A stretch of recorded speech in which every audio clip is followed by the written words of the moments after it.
Clinton is a candidate unlike any other candidate in history. If elected, she would be the first spouse of a president to be elected to the nation's highest office. Give me an H! That is perfect. I think Hillary can probably hear you. I'm sure of that.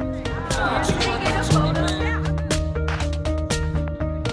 doing a town hall in Las Vegas a few months ago, and I called on a much younger girl in the front row.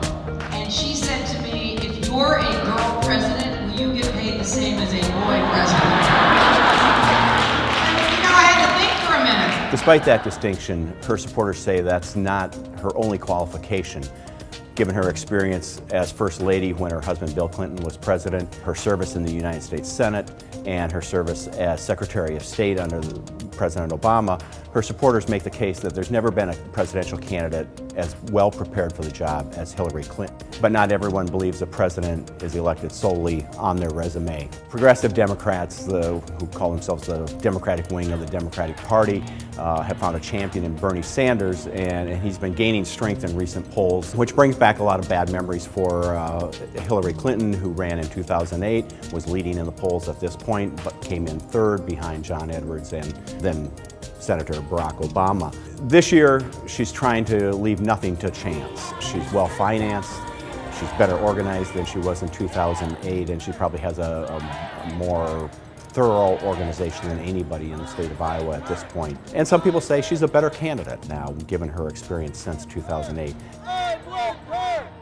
Clinton's agenda addresses pretty much everything under the sun, from curing Alzheimer's disease to improving the skills of the American workforce. I've rolled out policies for infrastructure. We need to do a lot more of it. Bridges, roads, tunnels, airports, ports, rail systems.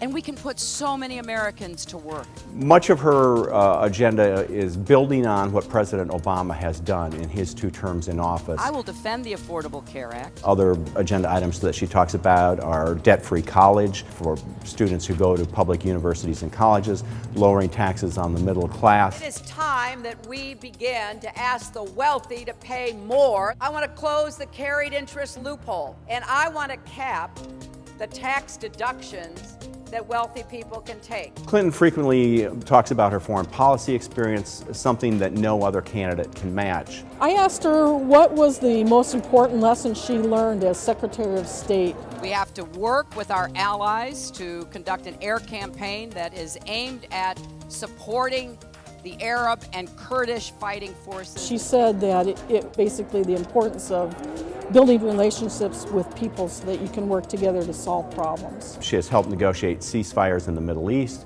and was involved in the early discussions that led to the nuclear agreement with Iran. There's also sort of a twofer argument that people make that by electing Hillary Clinton, we get Hillary Clinton and Bill Clinton, and they see him as playing sort of an advisory role if he's needed. The downside is that the Clinton name and the former president are fuel for a lot of people who don't like the Clintons, and even some Democrats will say they have Clinton fatigue.